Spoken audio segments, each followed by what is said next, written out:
ఏంటి సంగతులు? December 7, 1941 America రెండవ ప్రపంచ యుద్ధంలో మాకు సంబంధం లేదు అని కాముగా ఉంటే, డిసెంబర్ 7, 1941లో జపాన్ వాళ్ళు పెర్ల్ హార్బర్ మీద అటాక్ చేసి అమెరికాని రెండవ ప్రపంచ యుద్ధంలోకి లాగారు. వాళ్ళు బాంబు వేయంగానే యుఎస్ వాళ్ళు ఇమీడియట్గా అప్పటికప్పుడే అణుబాంబులు వేయలేదు. తర్వాత యుఎస్కి జపాన్కి దాదాపు 4 సంవత్సరాలు అత్యంత భీకరమైన యుద్ధాలు జరిగినాయి. వాటిల్లో పసిఫిక్ మహాసముద్రంలో యుఎస్కి జపాన్కి మధ్యలో ఉండే మిడ్వే అనే ఒక ఐలాండ్లో పెద్ద పెద్ద భీకరమైన యుద్ధాలు జరిగినాయి. ఆ యుద్ధంలో యుఎస్ గెలిచింది, మిడ్వే అనే యుద్ధంలో. అయితే రెండవ ప్రపంచ యుద్ధం జరిగే టైంలో యుఎస్, రష్యా, జర్మనీ, జపాన్ 4 కూడా అత్యంత శక్తివంతమైన దేశాలు. జపాన్ ఎంత పవర్ఫుల్ అంటే ఆ రోజుల్లో వాళ్ళని అంతే వదిలేసి ఉంటే దాదాపు ఎన్నో దేశాలని కంట్రోల్లోకి తీసేసుకునేవాళ్ళు. ఇప్పుడు జపాన్ ఇంపీరియల్ ఆర్మీ కానీ జపాన్ నేవీ కానీ ఎలా ఉంది అంటే వాళ్ళు మొదలుపెట్టి ఒక్కొక్క దేశాన్ని ఆక్రమించేసుకోవడం మొదలుపెట్టారు. ఇండోనేషియా, చైనా, మంగోలియా లాంటి ఎన్నో దేశాలని, అసలు చైనానైతే టార్చర్ చేసి వదిలిపెట్టారు. సరే, ఇప్పుడు వాటి గురించి ఎందుకు మాట్లాడుతున్నామంటే, ఆ మిడ్వే అనే యుద్ధంలో యుఎస్ వాళ్ళు గెలిచారు కదా రెండవ ప్రపంచ యుద్ధంలో. తర్వాత రెండవ ప్రపంచ యుద్ధం అయిపోయిన తర్వాత వాటర్లో, సముద్రాల్లో యుద్ధం అనేది ఎంత ముఖ్యమో అన్ని దేశాలకి చాలా బాగా అర్థమైంది. అందుకని ఒక్కొక్కళ్ళు యుఎస్ స్ట్రైక్ గ్రూపులు తయారు చేసుకోవడం మొదలుపెట్టారు. అంటే యుఎస్లో ఇప్పుడు అంటే యుద్ధాలు చేయాలంటే యుఎస్ కూడా ఏం చేసింది అంటే వాళ్ళ నేవీని అత్యంత బలంగా తయారు చేసుకోవాలి అంటే వాళ్ళకి ఎయిర్ క్రాఫ్ట్ క్యారియర్స్ కావాలి. ఎయిర్ క్రాఫ్ట్ క్యారియర్ అంటే ఇదిగో ఇదే, ఆ కనపడేదంతా అదే. దాదాపుగా 950 అడుగులు పొడుగు ఉంటుంది. అది ఆ రోజుల్లోనే ప్రపంచంలో అత్యంత పెద్దది. ఇది సెకండ్ వరల్డ్ వార్లో పార్టిసిపేట్ చేయలేదు. రెండవ ప్రపంచ యుద్ధం అయిపోయిన తర్వాత 1945లో దీన్ని లాంచ్ చేశారు. అప్పటికే తయారు చేయడం మొదలుపెట్టారు. దాని పేరు యుఎస్ఎస్ మిడ్వే. 1992లో రిటైర్ అయిపోయింది. దీని మీద దాదాపు 150 నుంచి 200 ఫైటర్ జెట్లు, బాంబర్లు, హెలికాప్టర్స్ ఉంటాయి. ఈరోజు యుఎస్లో ఉన్న అత్యంత పెద్దది, యుఎస్ అనే కాదు ప్రపంచంలోనే అత్యంత పెద్దది యుఎస్లో ఉంది. దాని పేరు యుఎస్ఎస్ గెరాల్డ్ ఆర్ ఫోర్డ్, కానీ దీని పేరు యుఎస్ఎస్ మిడ్వే. ఇప్పుడు దీని లోపలికి వెళ్దాం మనం. ఎంత పెద్దగా ఉందో చూడు, మొత్తం 950 అడుగుల దాకా ఉంటుంది. ఇదంతా అదే.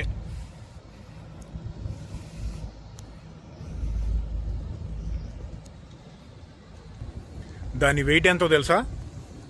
ఒక అంచనా చెప్పండి. 60,000 టన్నులు. తయారు చేసినప్పుడు 45,000 టన్నులు ఉండేది, సరిపోవట్లేదని చెప్పి దాన్ని ఇంకా పెంచారు. 1992లో రిటైర్ అయిపోయిన తర్వాత దాన్ని తీసుకొని వచ్చి ఇక్కడ కాలిఫోర్నియాలో శాండియాగో అనే సిటీలో ఇదిగో ఇక్కడ పార్క్ చేశారు. దీన్ని పర్మనెంట్గా పార్క్ చేసి దీనిని మ్యూజియంకి మళ్ళీ చేశారు. లోపలికి వెళ్ళి విజిట్ చేయొచ్చు. $40 టికెట్ అంటే 3,600. మీకు ఉదాహరణకి టైటానిక్ వెయిట్ చెప్పాలి అంటే అది 52,000 టన్నులు, ఇది 60,000 టన్నులు. ఇప్పుడు ఇంకా పెద్దవి ఉన్నాయి. యుఎస్ఎస్ గెరాల్డ్ ఆర్ ఫోర్డ్, అది ఇంకా పెద్దగా ఉంటుంది. ఇది 950 ఫీట్లు అని చెప్పాను కదా, అది దాదాపుగా 1,200 ఫీట్లు ఉంటుంది యుఎస్ఎస్ గెరాల్డ్ ఆర్ ఫోర్డ్. పెద్ద మ్యాప్ ఒకటి ఇచ్చారు. 3 ఫ్లోర్లు ఉంటుంది ఇది. ఇదిగో ఇదొక ఫ్లోరు, ఇది రెండోది, ఇదిగో అది పైన 3. ఇప్పుడే లోపలికి ఎంటర్ అవుతున్నాం. ఇది మెయిన్ ఎంట్రన్స్ షిప్కి. ఓకే, ఇదిగో ఇది చూడు, ఇలా ఉంటుంది బ్యాటిల్ షిప్ అంటే. చూడు లోపలంతా కూడా స్టీల్ తోటి తయారు చేశారు. Hello, just one. ఇదిగో ఇది సెకండ్ డెక్, అంటే ఎంట్రన్స్ సెకండ్ ఫ్లోర్లో ఉన్నాం.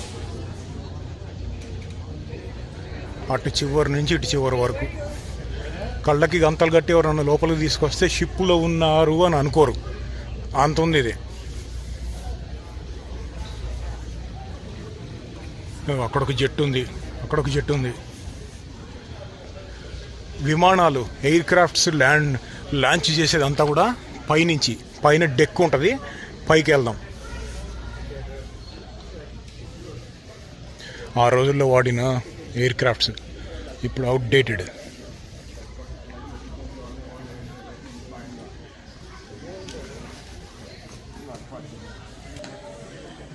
ఇది ఇక్కడ చూడు ఏముందో, ప్రాట్ అండ్ విట్నీ తయారు చేసిన జెట్ ఇంజన్. ఆ రోజుల్లో జెట్ ఇంజను కంప్లీట్గా డిఫరెంట్గా ఉండేవి. ఈ రోజు నాటిల్లో సిలిండరికల్ ఇంజన్, ఈ రోజుల్లో ఉన్న అన్నీ కూడా టర్బో ప్రాప్ ఇంజన్స్. లోపల చూడు ఎలా ఉందో కాంపోనెంట్స్. ప్రాట్ అండ్ విట్నీ అనేది ఈ రోజుకి కూడా యుఎస్ కాదు, ప్రపంచంలోనే నంబర్ 1 ఫైటర్ జెట్ కంపెనీ.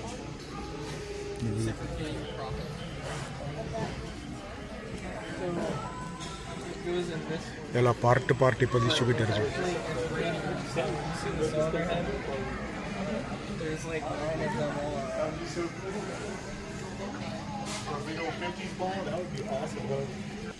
ఇదిగో ఈ లోపల చూసావా, ఒక చిన్న కిచెన్ ఉంది. ఆ రోజుల్లో మరి ఇది కిచెన్గా వాడారో లేదో తెలియదు, కానీ ఈరోజు పనిచేసే క్రూ మెంబర్స్కి కిచెన్ అనుకుంటుంది. ఆ రోజుల్లో పనిచేసే వాళ్ళకి వేరే ఉండేది. ఈ ఎయిర్ క్రాఫ్ట్ క్యారియర్లో దాదాపుగా 4500 సోల్జర్స్, 4500 మంది పనిచేసేవాళ్ళు. ఒక్కసారి సముద్రంలోకి డిప్లాయ్ అయిందంటే, అంటే వెళ్తే దాదాపు 6 నుంచి 8 నెలలు సముద్రంలోనే ఉంటుంది. దానికి కావాల్సిన సప్లైస్, ఫుడ్, వాటరు మొత్తం అన్నీ తీసుకొని వెళ్తారు. ఇంకోటి ఏంటంటే వెళ్ళేటప్పుడు దాదాపుగా 12 లక్షల లీటర్ల ఫ్యూయల్ తోటి వెళ్తుంది ఈ లోపల. ఇదేంటంటే ఇప్పుడు వచ్చిన లేటెస్ట్ ఎయిర్ క్రాఫ్ట్ క్యారియర్స్ అన్నీ న్యూక్లియర్ తోటి నడుస్తాయి. కానీ ఆ రోజుల్లో తయారు చేసిన ఇది న్యూక్లియర్ పవర్డ్ కాదు, డీజిల్ ఇంజను. దాదాపు 12 ఇంజన్స్ ఉంటాయి. అన్నీ కలిపి 12,000 హార్స్ పవర్ని జనరేట్ చేస్తాయి. 12,000 హార్స్ పవర్. ఇక్కడ ఏంది, ఇదిగో కిందకి, ఎన్ని ఫ్లోర్లు ఉందో చూడు కిందకి.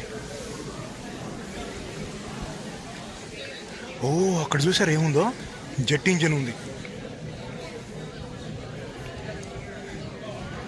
ఓకే, చూస్తానికి కొంచెం మోడర్న్ జెట్ ఇంజన్ లాగా ఉంది అది.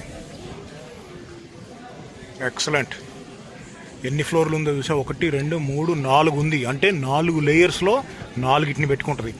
ఎగ్జాంపుల్ జెట్ పెట్టారు, కానీ ఇందులో ఏం చేస్తారంటే టార్పిడోలు పెట్టుకుంటారు. టార్పిడో పెట్టుకునే సెక్షన్ ఇది. ఇదిగో ఆ రోజుల్లో ఆ 4500 మంది సోల్జర్స్ అందరికీ ఫుడ్ వండేదంతా ఇదిగో ఇదే, ఇక్కడ ఉండేవాళ్ళు. ఇప్పుడేమో గిఫ్ట్ షాప్ చేశారు, మ్యూజియం చేశారు కదా ఈ బ్యాటిల్ షిప్ని.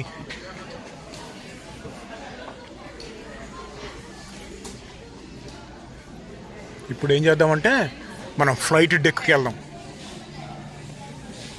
ఇదిగో ఇక్కడ ఉంది చూడు మోడల్. ఇదిగో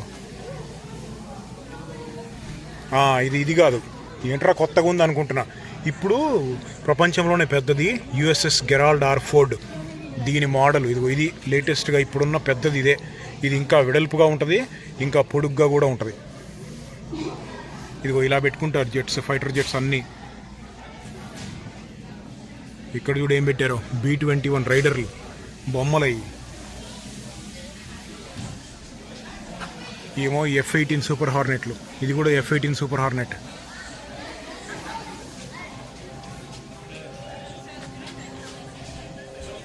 ఇంకోటి ఏంది తెలుసా, ఇప్పుడు యుఎస్లో ఫైటర్ జెట్స్ ఉంటాయి కదా, F-16 Viper, F-15 Eagle, F-18 Super Hornet, F-22 Raptor, F-35 Lightning అని ఇలా రకరకాలు ఉన్నాయి కదా.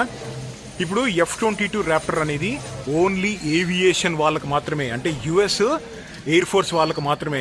నేవీ వాళ్ళు కానీ లేకపోతే ఆర్మీ వాళ్ళు కానీ వచ్చి మాకు అది ఇవ్వమంటే వాళ్ళు ఇవ్వరు.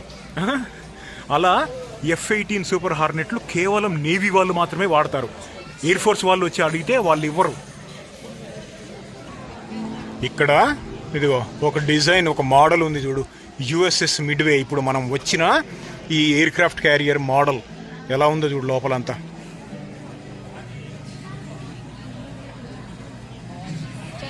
ఫ్యూయల్ బాటంలో ఫ్యూయల్ స్టోరేజ్ ఉంటుంది. ఇదిగో ఇలా ఉండేది ఆ రోజుల్లో. ఇవన్నీ టోరెట్స్, గన్స్, మిసైల్స్ లాంచ్ చేసేవి. ఇదిగో ఇదొక టైప్ ఆఫ్ గన్ను. ఇవన్నీ ఇలా ఉండేది. ఈ పైన కనపడే ఏరియా అంతా కూడా కంప్లీట్గా ఫైటర్ జెట్స్ వచ్చి ల్యాండ్ అవ్వడానికి, మళ్ళీ అక్కడి నుంచి టేక్ ఆఫ్ అయిపోవడానికి.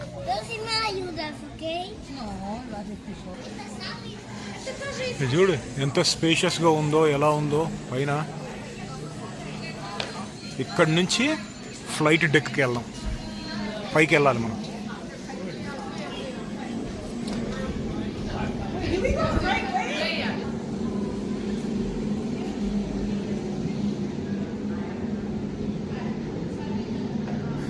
పైకి వెళ్తానికి ఎలివేటర్.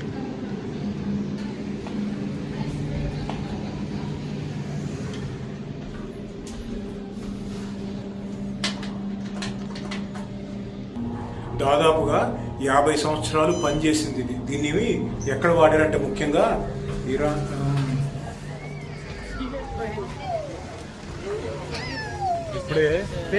ఇప్పుడే డెక్ మీదకి వచ్చాం. ఎద్దుగో ఇలా ఉంటుంది ఎయిర్ క్రాఫ్ట్ క్యారియర్ అంటే. ఇలా ఉంటుంది. ఒక పెద్ద స్టేడియమే ఉన్నట్టు ఉంది. ఒక చిన్న ఊరు, ఒక ఊరు ఎంత ఉందో అంత ఉంది. అది అటు చివరి నుంచి అటు చివరి వరకు అంతా కూడా మొత్తము ఎయిర్ క్రాఫ్ట్స్ రావటము, ల్యాండ్ అవ్వటము. ఇక్కడ చూడరా బాబు ఎన్ని ఉన్నాయో. ఇదిగో బ్లాక్ హాక్స్ ఉన్నాయి, సీ హాక్స్ ఉన్నాయి, ఫ్యాంటమ్, F-4 ఫ్యాంటమ్ ఇది. ఇదిగో ఫ్యాంటమ్. సెకండ్ వరల్డ్ వార్ అయిపోయిన తర్వాత దీన్ని ఎక్స్టెన్సివ్గా వాడారు. ఎక్కడ అంటే అదే వియత్నాం వార్లో గట్టిగా వాడారు. వియత్నాం వారు US ఓడిపోయింది. దాన్ని ఇప్పటికీ కూడా USని అందరూ ఎక్కిరిస్తూనే ఉంటారు. అంత పెద్ద దేశము ఓడిపోయింది అని చెప్పి.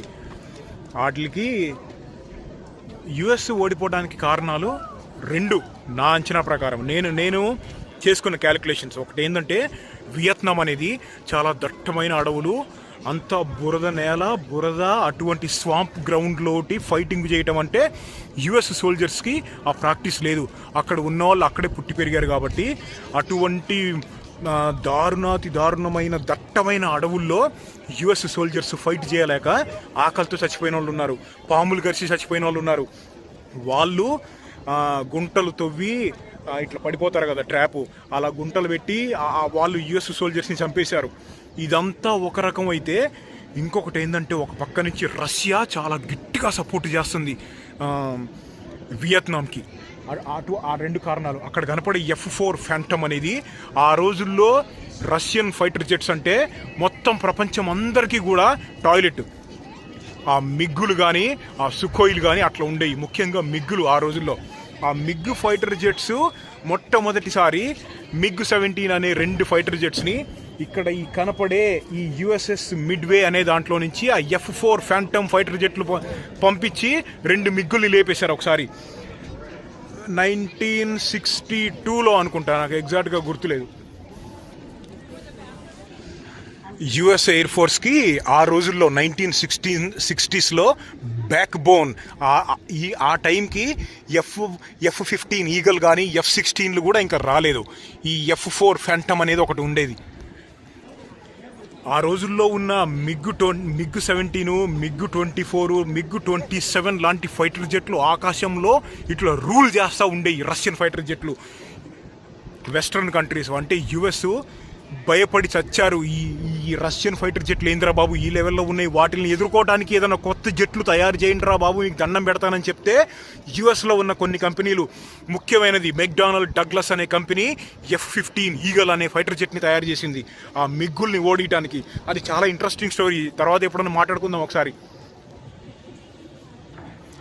ఇదేమో సీ కింగ్. ఈ రోజుల్లో ఇది see king SH-3 see king ఇక్కడ రాశారు కదా, కానీ ఈ రోజుల్లో దీనికి వచ్చిన అడ్వాన్స్మెంట్ ఏంది అంటే SH-3 సీకింగ్ అని ఉంది కదా, ఈ రోజుల్లో వచ్చిన అడ్వాన్స్మెంట్ CH-53 సూపర్ స్టాలియోన్ అనేది ఉంటుంది. దీనికన్నా పెద్దగా ఉంటుంది. మొన్న యుఎస్ ప్రెసిడెంట్ ఫ్లై అయ్యే హెలికాప్టర్ చూసాం, గుర్తుందా? మెరీన్ 1 కొంచెం అలా ఉంటుంది, కానీ అది కాదు.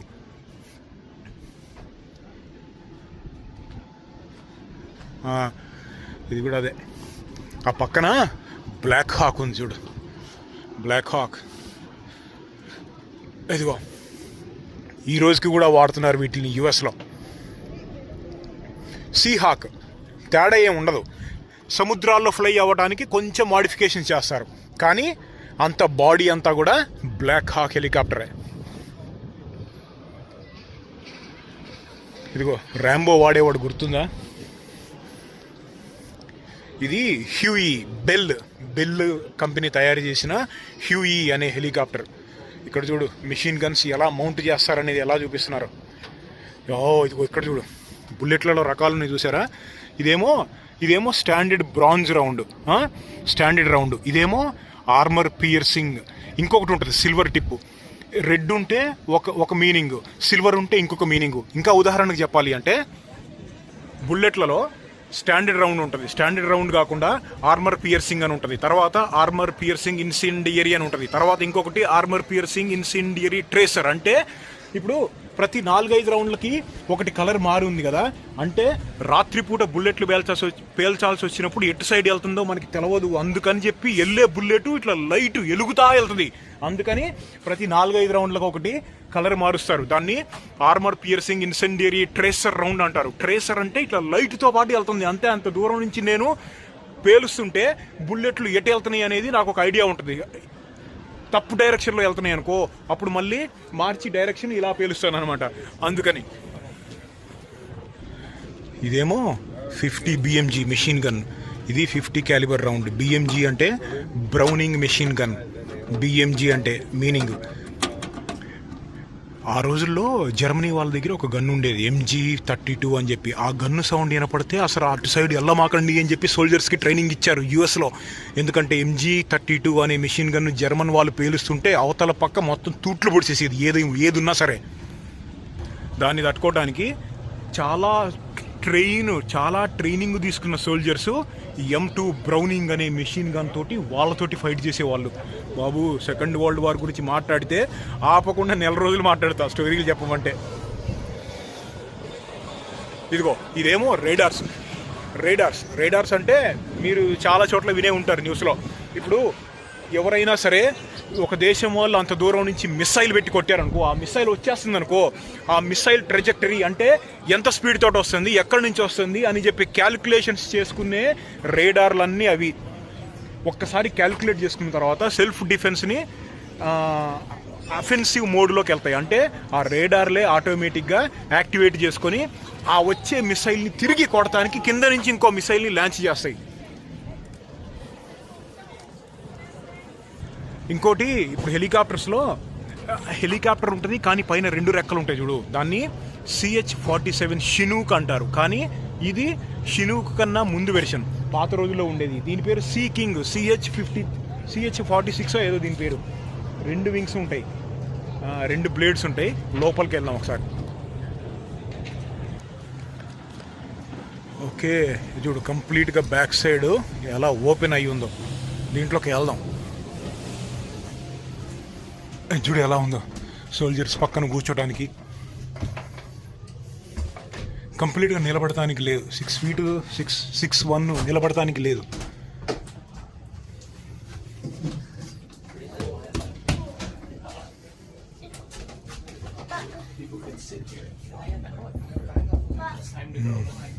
ప్లాస్టిక్.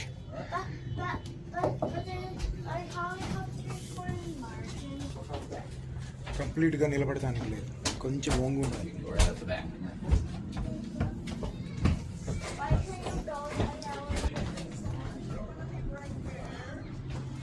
కంట్రోల్స్ ఇదిగో కాక్పిట్ ఇలా ఉంటుంది, 2 సోల్జర్స్ కూర్చోడానికి. ఎన్ని కంట్రోల్స్ ఉన్నాయి చూడు, అన్నీ ఎనలాగే. ఆ రోజుల్లో డిజిటల్ నై చల్తా.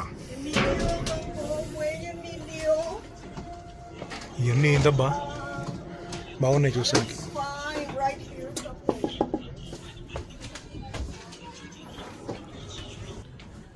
లోపల వేడిగా ఉంది.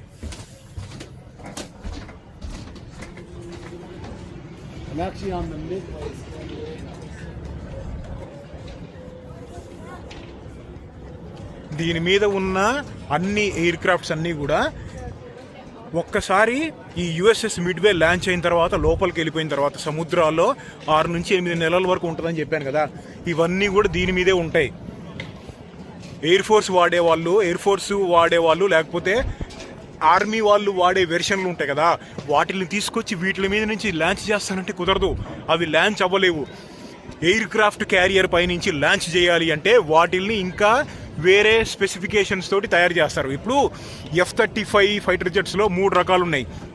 అందులో F-35C అనేది మాత్రమే ఎయిర్ క్రాఫ్ట్ క్యారియర్లో నుంచి ఫ్లై అవ్వగలదు. ఎందుకంటే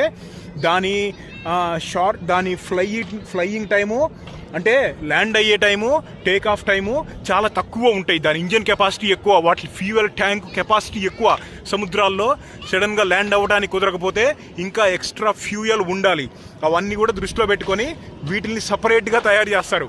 ఎయిర్ క్రాఫ్ట్ క్యారియర్ కోసం తయారైన జెట్లు. ఇది ఇక్కడ చూడు ఏముందో, F-18 హార్నెట్. ఈ రేడార్లు చూడు ఇప్పుడు కూడా తిరుగుతూనే ఉన్నాయి. మరి వాటిని ఎందుకు తిప్పుతున్నారో నాకైతే తెలియదు. అంటే అలా ఫంక్షన్ అవుతాయి అని చెప్పి తెలుసుకోవడానికి అనుకుంటా, మనకి చూపించడానికి అనుకుంటా. ఆ రేడార్లు నాకు తెలిసి వాటి మూలాన ఉపయోగం లేదు. ఎందుకంటే ఇది యాక్టివ్లో లేదు కదా, డిప్లాయ్మెంట్లో లేదు. 1992లో రిటైర్ అయిపోయింది. అరే ఇది టామ్ క్యాట్, F-18 అనుకున్నా, F-14 టామ్ క్యాట్. మన టామ్ క్రూజ్ వాడతాడు కదా. ఇదిగో aim 7 sparrow air to air radar guided. Aim 7 ఇంకోటి ఉంటుంది దాంట్లో, ఎయిమ్ 9 సైడ్ వైండర్ అని చెప్పి ఎయిర్ టు ఎయిర్ మాత్రమే ఫైట్ చేయగలవయ్యి. దీని చూడు డిస్ప్లే ఎలా చూపించారో మనకి. దీని ఇంజన్ ఎలా పెట్టారు చూడు. 2 ఇంజన్లు ఉంటాయి దీనికి. ఈ ఇంజన్ కాదు ఇది. 675 రౌండ్స్. ఓకే, గన్ మ్యాగజీన్ అది. దీని ఇదిగో ఇప్పుడు ఇది ఉందా, ఇక్కడ బుల్లెట్లు ఇక్కడ నుంచి వస్తున్నాయి కదా, ఇదిగో అక్కడ బుల్లెట్స్ వస్తాయా, ఆ బుల్లెట్లు షూట్ చేయడానికి అక్కడ వాడే డ్రమ్ మ్యాగజీన్ ఇది. 20 mm రౌండ్లు అంట. 20 mm రౌండ్ అంటే ఎంత ఉంటుంది తెలుసా? ఇదిగో ఇంత లావు ఉంటుంది. AK-47 బుల్లెట్ పక్కన 20 times పెద్దగా ఉంటుంది. ఎయిర్ టు ఎయిర్ మిసైల్ అంటే గాలిలో ఉన్నప్పుడు వచ్చే మిసైల్ని కానీ లేకపోతే గాలిలో ఉండే ఇంకొక ఫైటర్ జెట్ని కానీ లేపేయడానికి మాత్రమే ఎయిర్ టు ఎయిర్ వాడతారు. ఇప్పుడు గాలిలో వెళ్తున్నాము, కింద ఒక టార్గెట్ ఉంది, ఏదైనా బిల్డింగ్ ఒకటి ఉంది, దాన్ని లేపేయాలి. అటువంటిప్పుడు ఎయిర్ టు ఎయిర్ మిసైల్ పనిచేయదు. అది వదిలితే గాలిలోకి వెళ్ళి ఎటో వెళ్ళిపోయింది, నేల మీదకి రాదు. దానికోసము ఎయిర్ టు ల్యాండ్ అనే మిసైల్ వాడాలి. మిసైల్స్లో 7-8 రకాలు ఉంటాయి. Air to land, air to surface to air to air, ఇటువంటి చాలా రకాలు ఉంటాయి. F-14 Tom cat. దీన్ని రిటైర్ చేసేసిన తర్వాత F-18 సూపర్ హార్నెట్లు వచ్చినాయి యుఎస్ నేవీ వాళ్ళకి.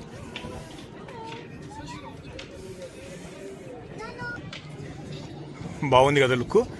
ఇదిగో ఇంకొకటి ఏంటంటే, ఇదిగో ఇక్కడ ఈ పిన్ కనపడుతుందా, ఇది ఏంటంటే ఫైటర్ జెట్ని ల్యాండ్ చేసినప్పుడు ఇదిగో అది మామూలు ఫైటర్ జెట్స్కి ఉండదు. మామూలు ఫైటర్ జెట్స్ అంటే నేవీ వాళ్ళకి మాత్రమే ఉంటుంది, ఎయిర్ క్రాఫ్ట్ క్యారియర్ మీద ఉండే వాళ్ళకి మాత్రమే. ఫైటర్ జెట్ అట్లా పైనుంచి ల్యాండ్ అయ్యింది కదా, ఇక్కడికి ల్యాండ్ అయ్యేటప్పుడు అలా వచ్చినప్పుడు కింద ఒక పెద్ద స్ప్రింగ్ ఉంటుంది. ఆ స్ప్రింగ్ ఏం చేస్తుంది అంటే ఫైటర్ జెట్ని ఇదిగో ఇక్కడ పట్టుకొని ఫైటర్ జెట్ని ఆపేస్తుంది ల్యాండ్ అయ్యేటప్పుడు. అలా ఆపేయడానికి దీన్ని వాడతారు. అలా ఆపేయటం ఎందుకు? మామూలు మెల్లిగా వచ్చి ల్యాండ్ అవ్వచ్చు కదా, అంత సీన్ లేదు. మెల్లిగా వచ్చి ల్యాండ్ అయినప్పుడు ఎంత మెల్లిగా వచ్చినా కానీ అవి పొరపాటున అక్కడ ఆగకపోతే ఏమైద్ది అంటే అటుగా ముందుకెళ్ళిపోయి సముద్రంలో పడిపోతాయి. ఆ స్పీడ్ని క్యాలిక్యులేట్ చేసుకోవడానికి సముద్రంలో పడిపోతాయి. అందుకని ఏం చేస్తారంటే ఫైటర్ జెట్ వచ్చేటప్పుడు ఎప్పుడైనా సరే ఎయిర్ క్రాఫ్ట్ క్యారియర్స్ మీద ఉండే ఫైటర్ జెట్స్ ల్యాండ్ అయ్యేటప్పుడు ఫుల్ స్పీడ్ తోటి వచ్చి ఆగుతాయి. అంత ఫుల్ స్పీడ్ మీద ఉన్నప్పుడు అవి ఆగుతాయి. అవి ఆ స్ప్రింగులు పట్టేసుకుంటాయి. ఆ స్ప్రింగులు కింద ఉంటాయి. ఇక్కడ దీని మీద తీసేశారు. ఆ స్ప్రింగ్ ఫుల్ స్పీడ్ తోటి వచ్చి ఎందుకు ఆగుతాయి అంటే ఒకవేళ ఆ స్ప్రింగుకి దొరకకపోతే మళ్ళీ పైలట్ ఇమీడియట్గా ఫ్లై అయ్యి టేక్ ఆఫ్ అయిపోవటానికి అన్ని జాగ్రత్తలు. ఇక్కడ ఫైటర్ జెట్ లోపల కూర్చుంటే ఎలా ఉంటుంది అని చెప్పి ఇదిగో ఇలా ఉంటుంది. ఒక fighter jet, real fighter jet కాంపోనెంట్ని ఒక దాన్ని తీసి మనకి ఇక్కడ పెట్టారు. ఇదిగో చూడు ఎలా ఉందో.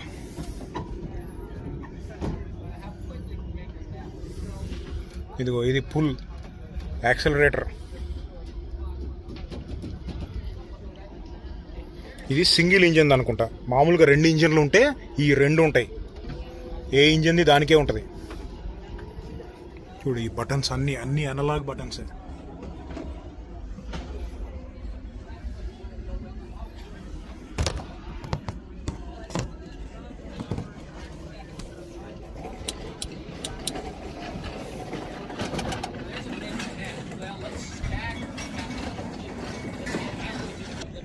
ఇది F-18 Hornet.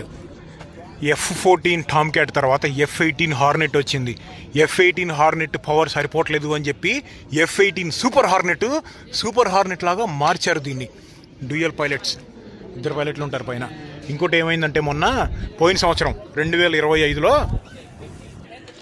US air craft carrier ఒకటి రెడ్ సీ ఎర్ర సముద్రంలో అలా డిప్లాయ్ అయ్యి సముద్రంలో అలా వెళ్తూ ఉంది.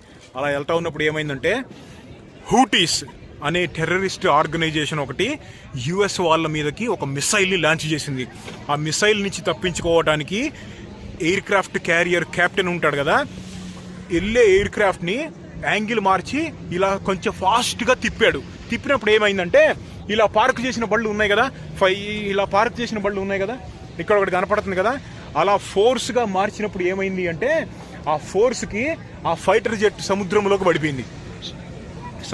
పడిపోయి అడుక్కెళ్ళిపోయింది. $70 మిలియన్ పడిపోయింది. ఏంది అంటే F-18 సూపర్ హార్నెట్.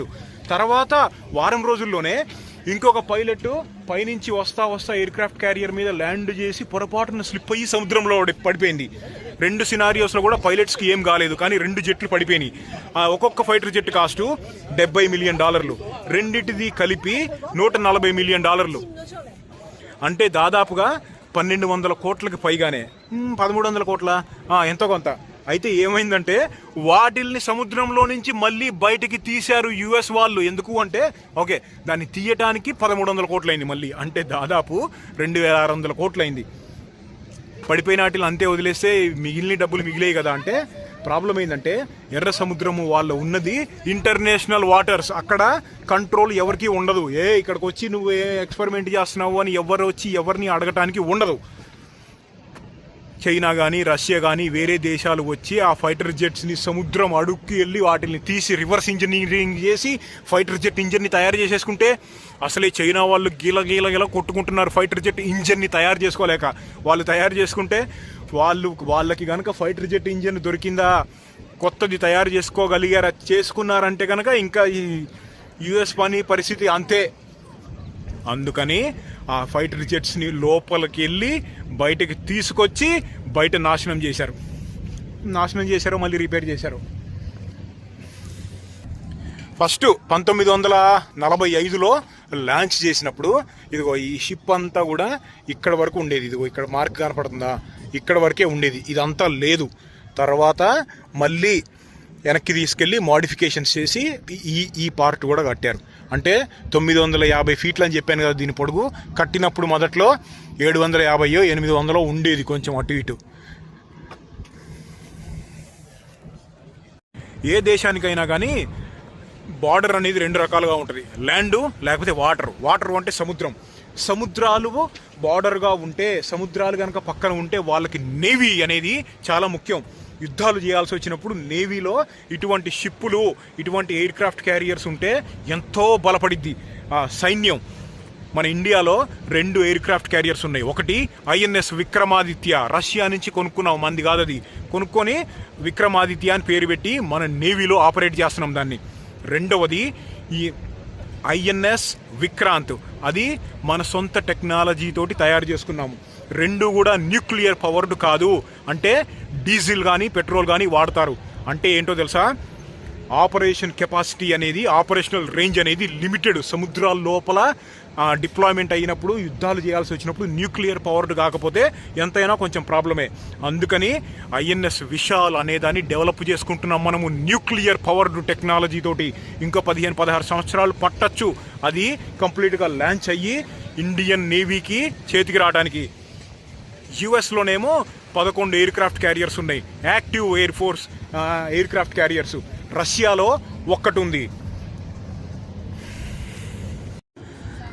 ఇక్కడ చూడు, సోల్జర్ని మనకి ఎలా డెమో చూపిస్తున్నారు. ఒక స్టాచ్యూ, ఫైటర్ జెట్ అటు సైడ్ నుంచి ల్యాండ్ అయ్యి ఇటు నుంచి వెళ్ళిపోవడం అనమాట. ఇటు నుంచి టేక్ ఆఫ్. ఎంత పెద్దగా ఉందో చూడు. మనం ఇప్పుడు దాకా ఒకటే సైడ్ వచ్చాం. ఇక్కడ చూడు, జనరల్ పర్పస్ MK-82 500 LB బాంబులు. ఇదిగో ఈ ముందుది ఏంది తెలుసా, ఇది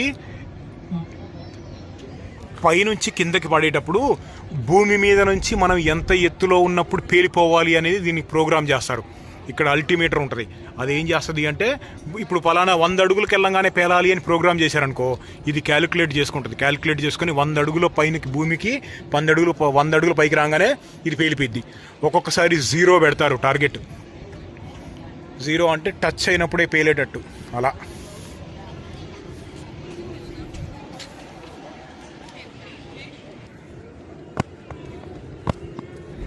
చూడు, ఎక్కడో డెక్ మీద నడుస్తున్నట్టు లేనే లేదు, ఏదో కంప్లీట్ సాలిడ్ రోడ్డు మీద నడుస్తున్నట్టు ఉంది. ఇక్కడ కూడా ఏదో స్టీల్ పార్ట్ ఉంది.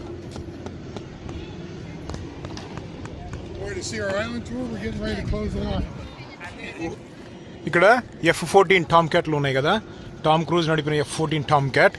దీని లోపల ఎలా ఉంటుందో, ఇదిగో కాక్పిట్ ఇలా ఉంది. ఇక్కడికి వెళ్ళి ఒక లుక్ వేద్దాం.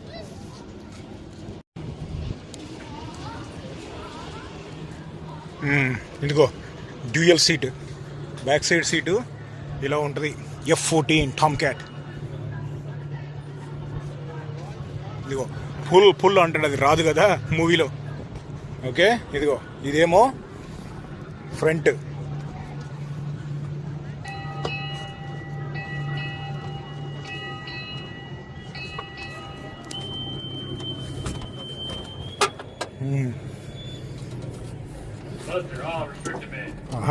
F-14 టామ్ క్యాట్లో ఉన్నాం ఇప్పుడు మనం.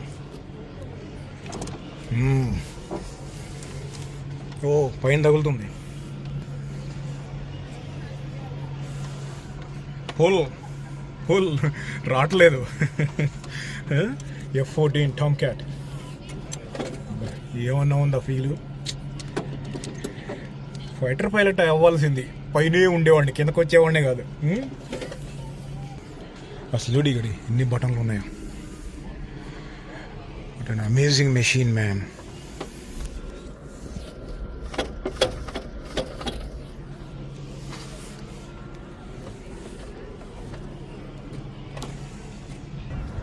అది బాగుంది కదా. అదే మెషిన్లో సీటు అక్కడ పెట్టారు. ఇక్కడ ఏదో చిన్న యాక్టివిటీకి మళ్ళీ పెట్టారు పిల్లలు ఆడుకోవడానికి. హౌ టు ప్లే, డబ్బులు వేయాలి దీంట్లో.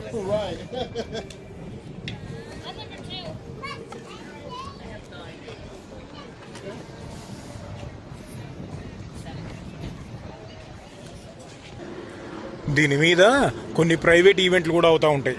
అంటే మ్యారేజ్ ఫంక్షన్లు లేకపోతే అటువంటివి కూడా చేసుకుంటారు, కానీ సపరేట్గా డబ్బులు ఏదో కట్టాలి వాళ్ళకి.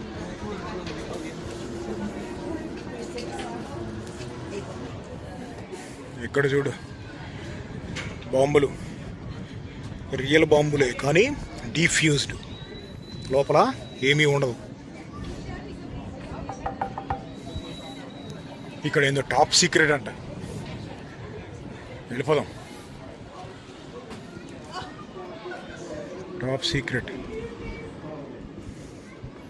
ఇందులో మనం పడతామా?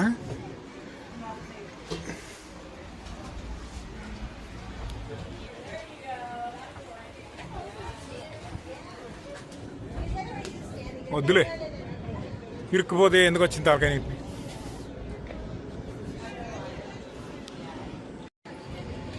ఈ యుఎస్ఎస్ మిడ్వేని 1940లో దీన్ని కట్టడానికి దాదాపుగా $90 మిలియన్ అయింది. తర్వాత ఎక్స్టెన్షన్ ఇంకొంచెం పొడుగు పెంచారని చెప్పా కదా, పొడుగు పెంచటము, తర్వాత వెపన్స్ టెక్నాలజీ అప్గ్రేడ్ చేయటము, అన్నీ దాదాపు $200 మిలియన్ దాకా ఖర్చు పెట్టారు యుఎస్ గవర్నమెంట్ వాళ్ళు. అంటే దాదాపుగా 1800 కోట్లు. ఉదాహరణకు చెప్పాలి అంటే ఈరోజు కాస్ట్కి చెప్తే దాదాపు 8 రెట్లు 10 రెట్లు ఉంటుంది రేటు. ఇప్పుడు యుఎస్లో ఉన్న పెద్దది యుఎస్ఎస్ గెరాల్డ్ ఆర్ ఫోర్డ్. దానిని తయారు చేయడానికి అయిన కాస్టు $13 బిలియన్. $1 బిలియన్ అంటే 9,000 కోట్లు. అంటే దాదాపు 1,20,000 కోట్లు. ఏంటి ఒక్క ఎయిర్ క్రాఫ్ట్ క్యారియరు, ఒక్క షిప్ కాస్టు. ఇది ఒక్కటే వెళ్ళదు. ఒక్కటే వెళ్ళిందనుకో వల్నరబుల్, అంటే ఏదైనా మిస్సైల్ లాంటిది వచ్చి పడిందనుకో, దీనికి ఎంత సేఫ్టీ మెకానిజం దీనికి ఉన్నా కానీ, యాంటై మిసైల్ సిస్టమ్ ఉన్నా కానీ, అక్కడ ఉన్నది ఏదైనా మిసైల్ వస్తుంటే తిరిగి కొట్టేసిద్దని చెప్పాను కదా, ఎంత ఉన్నా కానీ ఒక మిసైల్ వస్తే కొడుతుంది, 2, 3, 4, 100 వస్తే కష్టం కదా. అందుకని రిస్క్ తీసుకోరు. ఇంత రేట్లు ఉన్నప్పుడు ఎంతో ముఖ్యమైన యుద్ధాలు జరిగితే తప్ప పంపరు. పంపినా కానీ సింగిల్గా వెళ్ళదు. ఎలా పంపిస్తారు అంటే స్ట్రైక్ గ్రూపులో పంపిస్తారు. అంటే దీనితో పాటు దీనిని కాపలా కాస్తా చుట్టూ బ్యాటిల్ షిప్పులు ఉంటాయి, డిస్ట్రాయర్లు ఉంటాయి, అన్నీ కలిపి ఒక స్ట్రైక్ గ్రూపు లాగా వెళ్తాయి అన్నమాట. అది ఇదిగో నడుస్తా ఇటు చివరికి వచ్చేసాం. దీని మీదే ఫ్లైట్ డెక్, ఇటు చివర అటు చూడు. అది అటు పోవాలంటే ఇంకో 2 బర్గర్లు తినాలి ఇప్పుడు ఓపిక. దీని మీద ఇక్కడ చూడు, దీని మీద అటు ఇటు తిరగటానికి కూడా చిన్న చిన్న జీబులు అవి పెట్టుకున్నారు. ఇంతకుముందు చెప్పా గుర్తుందా, ఫైటర్ జెట్లు సింపుల్గా మన కార్ కీ ఇచ్చినట్టు కీ ఇవ్వగానే స్టార్ట్ అవ్వవు. వాటిని తయారు చేయడానికి ఇదిగో ఇటువంటి కంప్లీట్ ఎలక్ట్రికల్ బ్యాటరీ సిస్టమ్ కావాలి వాటికి పెట్టి స్టార్ట్ చేయాలంటే. ఒకటి డెక్ చివరికి వచ్చాము. ఇక్కడ కింద నుంచి ఏం కనపడిద్ది చూద్దాం. ఇంతకన్నా వెళ్తానికి లేదు. కానీ ఇది ఎండ్ బ్యాటిల్ షిప్ కాదు, air craft carrier. Air craft carrier అంటే ఇప్పుడు దాకా మాట్లాడుకున్నదంతా ఎయిర్ క్రాఫ్ట్ క్యారియర్. పైనుంచి విమానాలు దీనిపైనుంచి ల్యాండ్ అవుతూ ఉంటాయి, దిగుతూ ఉంటాయి, ఇక్కడే ఉంటాయి. బ్యాటిల్ షిప్ అంటే దాని మీద విమానాలు ల్యాండ్ అవ్వటము, ఎయిర్ క్రాఫ్ట్ ల్యాండ్ అవ్వటము, టేక్ ఆఫ్ అవ్వటం ఉండదు. అది ఇంత పెద్దగా కూడా ఉండదు. ఒక 200 ఫీట్లు ఉంటుందేమో, 150 ఫీట్లు, అంతకన్నా ఎక్కువ ఉండదు. దాని పని ఏంటంటే కంప్లీట్గా యుద్ధం చేయటమే, బాంబులు మిసైల్స్ వేసుకుంటా కంప్లీట్గా ఫైట్ చేయటమే. దీన్ని హాకాయ్ అంటారు. హాకాయ్ అంటే పైన కనపడుతుంది కదా, అది రేడారు. కొన్ని 100 కిలోమీటర్ల చుట్టూ ఆ రేడార్లు ఇలా వెళ్ళి ఏమైనా దగ్గరికి వస్తున్నాయేమో అనే విషయాన్ని కనిపెడటానికి దీన్ని పైన తిప్పుతూ ఉంటారు. ఇప్పుడు అవి కూడా రేడార్లే, ఇది రేడారే, కానీ ఇది ఏంటంటే అటు ఇటు ఫ్లై అవ్వగలిగిన రేడార్.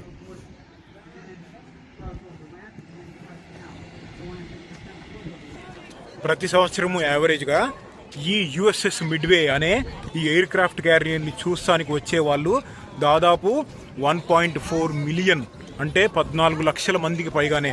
వచ్చిన ప్రతి ఒక్కొక్కళ్ళు $41 కట్టాలి, అంటే 4,000. ఇప్పుడే మళ్ళీ కింద ఫ్లోర్లోకి వచ్చాం, డెక్లోకి.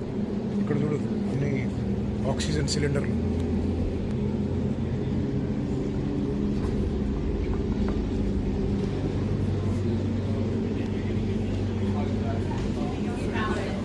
లోపల సోల్జర్స్ పడుకునే రూమ్స్కి యాక్సెస్ ఉంటుందేమో చూద్దాం, ఎక్కడన్నా ట్రై చేద్దాం.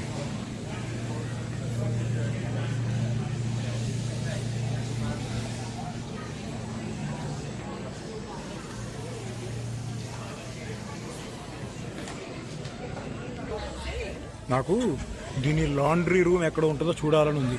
ఇప్పుడు యుఎస్ఎస్ గెరాల్డ్ ఆర్ ఫోర్డ్ అన్నిట్లో కల్లా పెద్దది, శక్తివంతమైనది air craft carrier straight of Hormuz ఇరాన్లో యుద్ధం చేయడానికి వెళ్ళింది. దాంట్లో సెకండ్ ఫ్లోర్లో లాండ్రీ రూమ్లో ఏదో ఎలక్ట్రికల్ ప్రాబ్లం వచ్చి చాలా రూమ్స్ కాలిపోయినాయి, ఎన్నో రోజులు పట్టింది ఆ ఫైర్ని ఆపడానికి అని చెప్పి దాన్ని యుద్ధంలో నుంచి తీసుకొచ్చి వెనక్కి పెట్టేశారు. మరి ఎక్కడ స్టార్ట్ అయిందో ఎట్లా స్టార్ట్ అయిందో మరి వాళ్ళు ఏం చెప్పారో మనకు తెలియదు, కానీ ఆ లాండ్రీ రూమ్ ఎలా ఉంటుందో చూడాలని ఉంది. కానీ మనకు యాక్సెస్ లేదు ఈ షిప్లో. అది ఎక్కడ ఉంటుందంటే మామూలుగా ఇంకా కింద లెవెల్లో ఉంటుంది, అక్కడికి వెళ్తానికి యాక్సెస్ లేదనుకుంటా. ఇందాక నుంచి ట్రై చేస్తున్నాను, ఎక్కడ బొక్క కనపడట్లేదు వెళ్తానికి.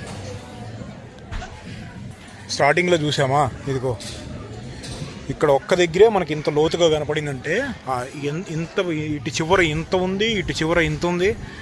కొన్ని చోట్ల ఫ్యూయల్ స్టోరేజ్లు ఉంటాయి, సోల్జర్స్ పడుకునే రూమ్లో అవన్నీ కూడా మనకి కనపడి ఉంటే బాగుండేది. బిలో డెక్స్ అంట. ఓకే ఓకే, ఇదిగో ఇక్కడ ఏదో కనపడుతుంది, అక్కడికి వెళ్దాం.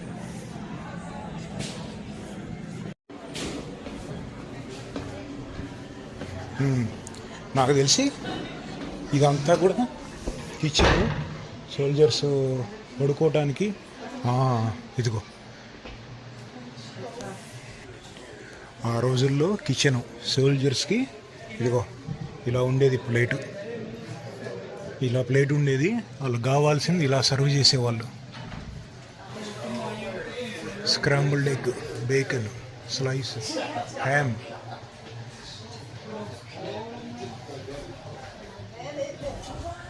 కిచెన్ లోపలికి వెళ్దాం.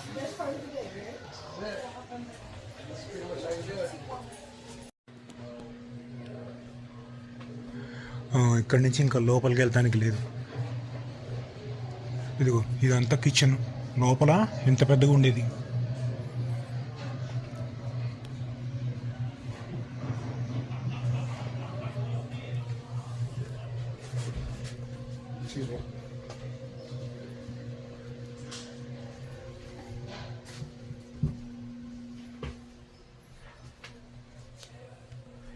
హైట్ కూడా 6 feet ఉన్న వాళ్ళకి పైన తగిలింది, చూసుకుంటే వెళ్ళాలి.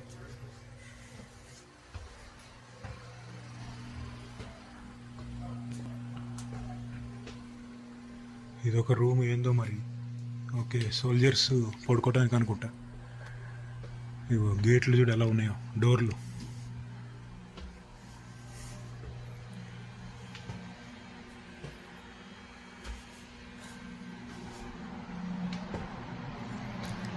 కంప్లీట్ లోపలికి వచ్చేసాం. ఇక్కడ అన్నీ ఇంకా రూమ్స్ ఉన్నాయి, బంకర్స్. అందరూ ఇక్కడికి యాక్సెస్ లేదు, ఇంకా కిందకి వెళ్తానికి ఉంది కానీ మనకి యాక్సెస్ లేదు.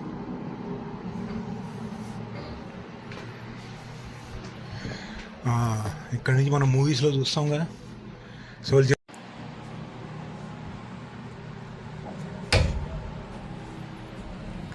ఇంకా ఇదిగో ఇక్కడ ఏంది, చాపెల్.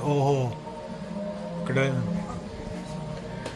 ప్రేయర్ అది చేసుకోవడానికి ఒక చిన్న రూమ్ ఉంది ఇక్కడ.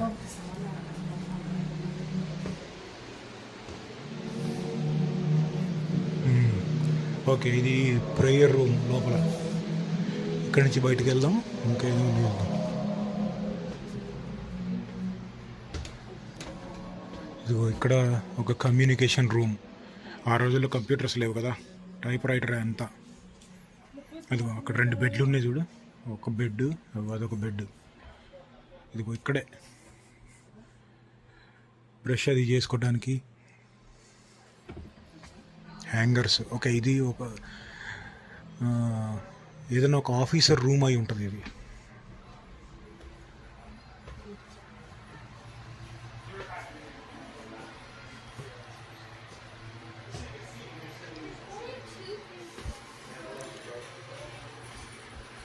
ఇక్కడ చూడు ఎన్ని కాంపోనెంట్స్ ఉన్నాయో. ఫైర్ స్టేషన్ అంట.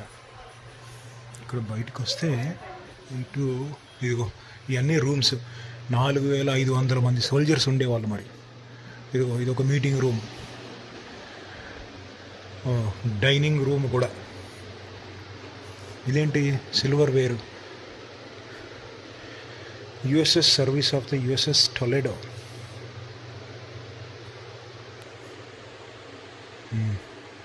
అంతా సిల్వర్ వేర్.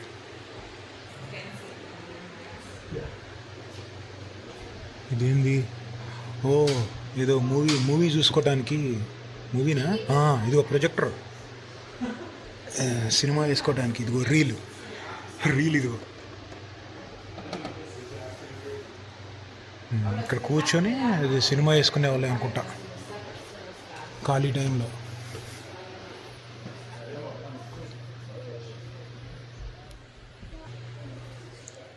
ఇటు బయటికి వెళ్దాం. ఇదిగో కిచెన్లోకి వచ్చాము ఇప్పుడు, కానీ ఇక్కడికి వెళ్తానికి లేదు, లోపలికి వెళ్తానికి లేదు. ఆ సోల్జర్స్ అందరికీ కంటిన్యూస్గా వండుతూనే ఉండేవాళ్ళు. ఆ రోజుల్లో కూడా లోపలికి వెళ్తానికి ఫేస్ మాస్క్ పెట్టుకొని వెళ్ళాలి. Food safety.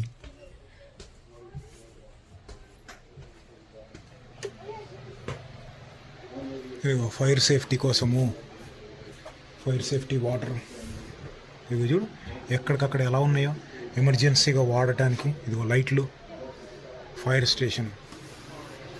ఇక్కడ ఇంకో రూమ్ ఉంది. ఇది ఇంకో కిచెన్. ఈ కిచెన్ ఇంకా పెద్దగా ఉంది. కిచెన్లు చాలా ఉన్నాయి చూసారా, చాలా కిచెన్లు ఉన్నాయి. అదిగో అక్కడ మెన్యూ ఉంది చూడు. కేకులు ఇదిగో ఆ రోజుల్లోనే ఆ ఎక్విప్మెంట్ అంతా ఉంది చూసారా. కోక్ ఇచ్చేది, మైక్రోవేవ్ ఆ రోజుల్లోనే ఉన్నాయి.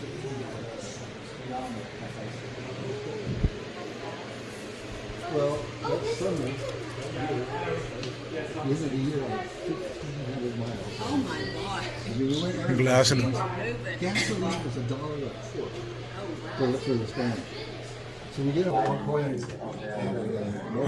ఇక్కడ ఇదో హోటల్ సర్వీస్ ఆఫీస్ అంట. అంటే టవల్స్, ఫస్ట్ ఎయిడ్ కిట్ ఇవన్నీ కనపడుతున్నాయి ఇక్కడ. అదొక ట్యాబ్లెట్స్, మెడిసిన్లు.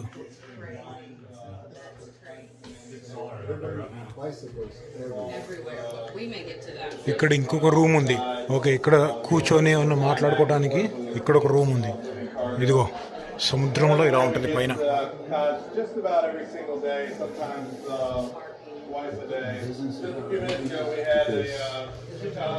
ఇక్కడ చూడు హెయిర్ కటింగ్ సలూన్.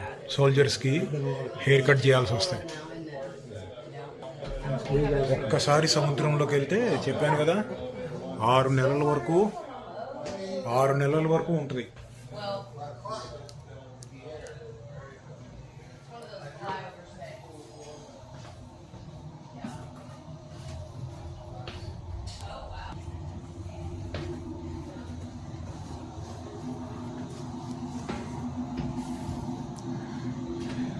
ఇదేంది?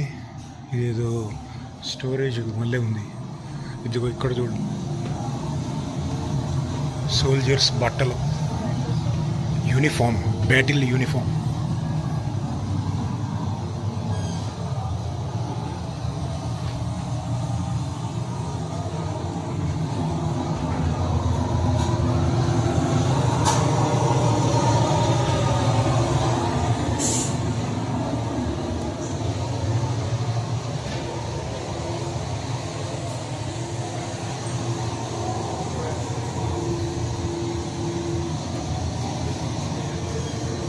ఇదంతా ఏంటిది?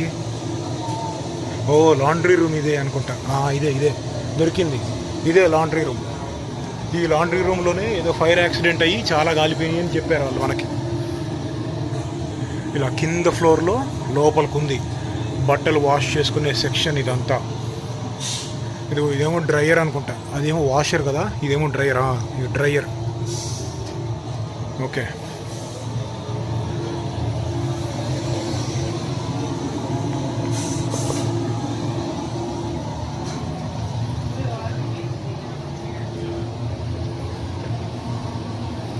ఇటేముంది? ఇటంతా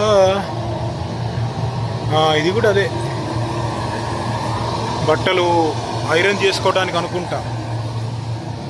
ఈ ఏరియా అంతా కూడా అదే, ఫోల్డ్ చేయడానికి. ఇక్కడి నుంచి బయటికి వెళ్దాం.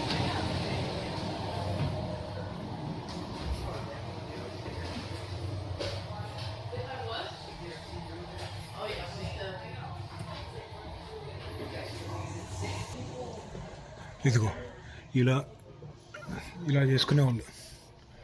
ఓకే, ఇక్కడి నుంచి పైకి ఎక్కాలి.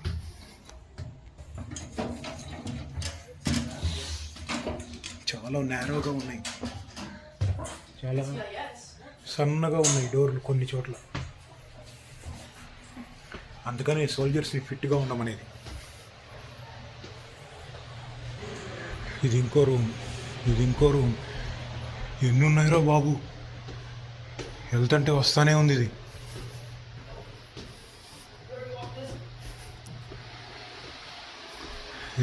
ఇక అన్నీ అంతే ఉన్నాయి రూమ్స్ అన్నీ.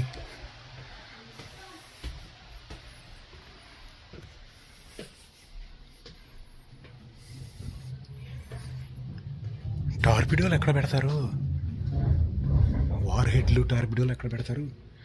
ఇది ఒక fire proof room. Wow, very nice.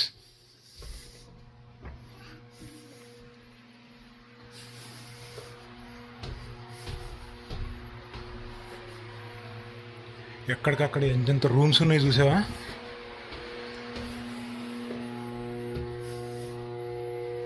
ఓ ఏంటి, మెయిల్ బాక్స్ లేనిది ఆ రోజుల్లో మెయిల్.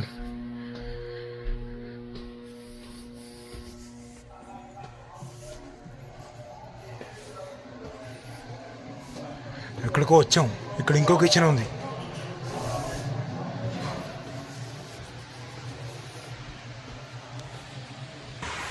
చూసారా అసలు ఎన్ని సెక్షన్లు, ఎంత రూము, ఎంత సిస్టము. ఎయిర్ క్రాఫ్ట్ క్యారియర్ ఇదిగో చూసుకుంటే వెళ్ళాలి, టపిక్ మంది తగులుతుంది పైన.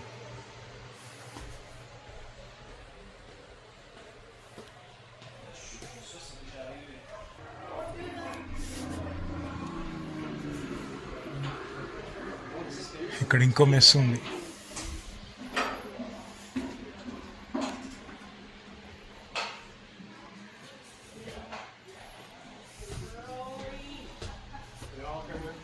ఇక్కడ చూడు, ఏదో ఎగ్జాస్ట్ వెంట్ అంట. ఓ లోపల వచ్చిన పొగ వెళ్ళిపోవడానికి ఎగ్జాస్ట్ ఫ్యాన్లు ఉన్నాయి ఇక్కడ. ఏం కట్టారో బాబు.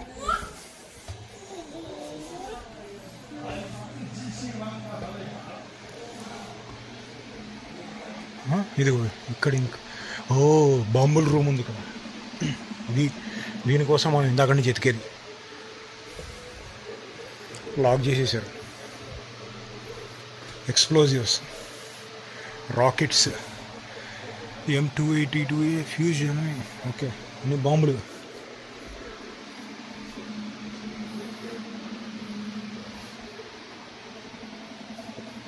ఓకే, ఇక్కడ ఇంకో లార్జ్ సెక్షన్ ఏదో ఉంది, క్యాంటీన్. ఇది కూడా మెస్. చాలా చోట్ల ఇట్లా నిలువుగా నిలబడటానికి లేదు. నిలువుగా నిలబడటానికి లేదు. నేను 6'1", 80% లొకేషన్స్లో తల పగిలిపోయింది. చూసుకొని వెళ్ళాలి. ఇదంతా కూడా కిచెనే. ఎంత పెద్దగా ఉంది కిచెన్.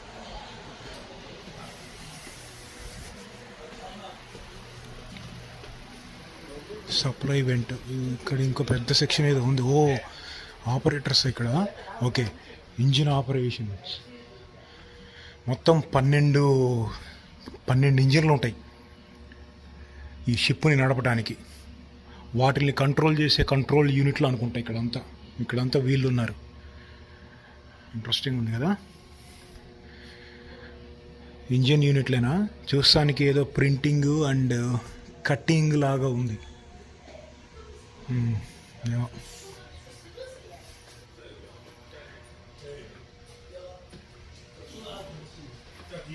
ఇక్కడ నేవీ సప్లైస్ అంట.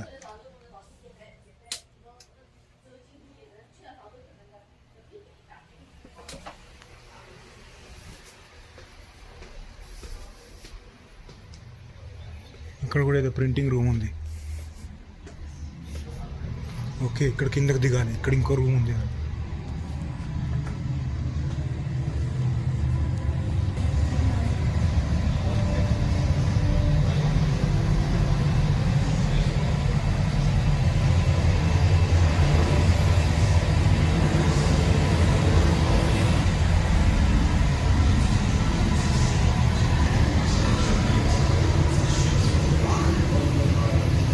ఎక్కడ ఎక్కడికోగానే వెళ్తున్నాం, ఎటు వెళ్తున్నామో అర్థం కావట్లే.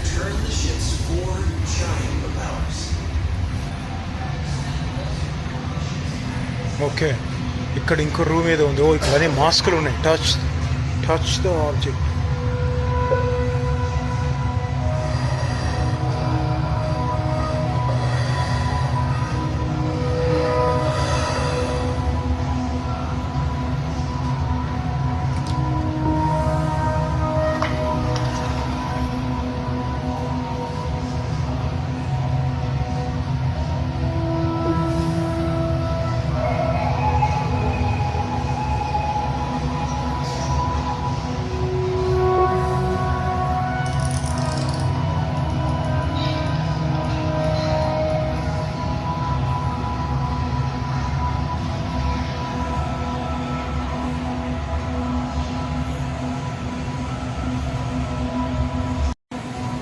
ఇక్కడి నుంచి బయటికి వెళ్దాం. ఇక్కడ కొన్ని పిల్లోస్ మళ్ళీ సోల్జర్స్కి.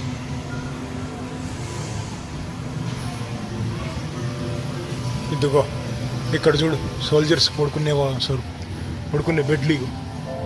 1 2 3 4 5 6 బెడ్స్ ఉన్నాయి ఇక్కడ.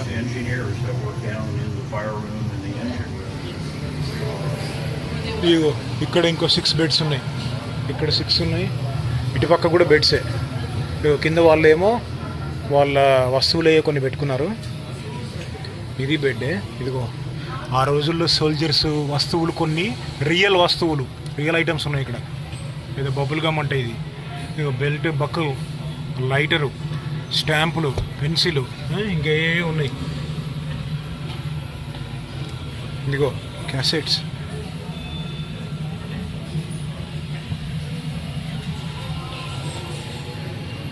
ఇక్కడ 3, ఇక్కడ 3.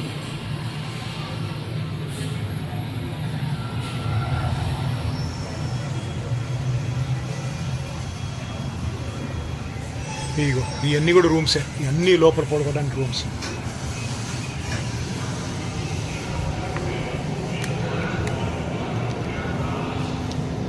ఇది చూడు, ఓహో అంత ఎక్విప్మెంట్ ఉంది. ఫైర్ ప్రూఫింగ్ ఎక్విప్మెంట్ ఉంది.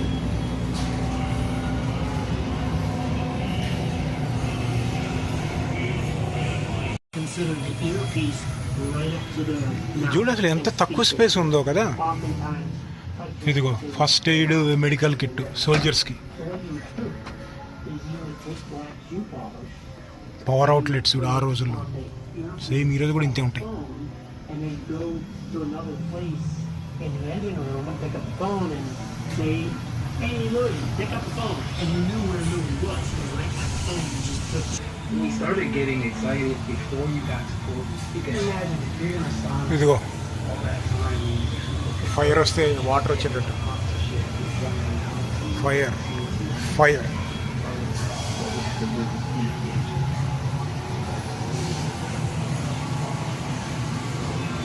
ఈ మొత్తం రూమ్లో ఇంకా ఈ లోపల అన్నీ అయ్యే.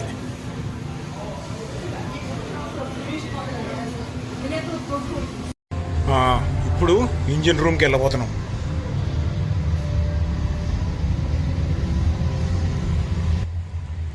ఇదంతా అదే. ఇవన్నీ ఇంజిన్ రూమ్లో. ఎంత లోపలికి ఉంది తెలుసా. 3 ఫ్లోర్లు అనేది అఫీషియల్గా వాళ్ళు పిలిచేది, కానీ వెళ్తుంటే ఫ్లోర్లు వస్తూనే ఉన్నాయి. ఇదిగో చూడు ఇంజిన్. ఇదిగో ఇదంతా ఇంజిన్ ఆపరేషన్స్.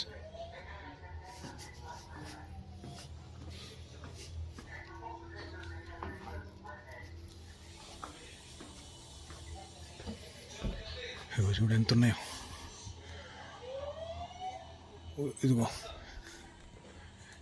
హీట్ తగ్గించడానికి గేర్లు కూడా తక్కువ వాడారు చూడదుగో. Reduction gear.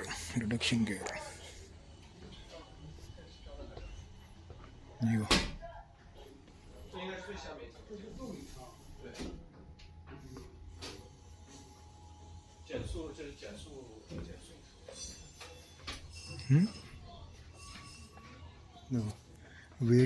వేడెక్కకుండా వెంటిలేషన్ ఎలా ఉంది చూడు. కిందంతా కూడా ఇంజినే.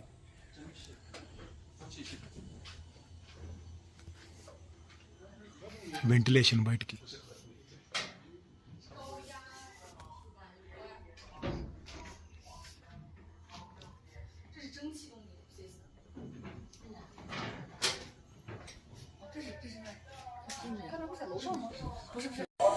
ఇదిగో కిందకి వెళ్ళాం కదా ఇందాక, పైకి వస్తే ఇదంతా కూడా ఇంజిన్ కంట్రోల్ యూనిట్స్.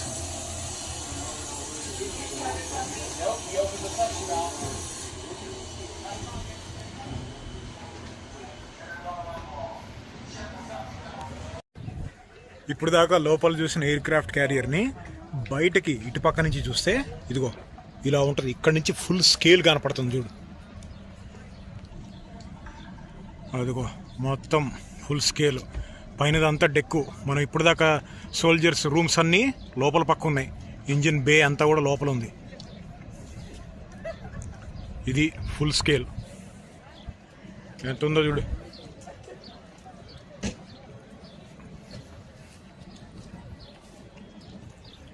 అదనమాట యుఎస్ఎస్ మిడ్వే.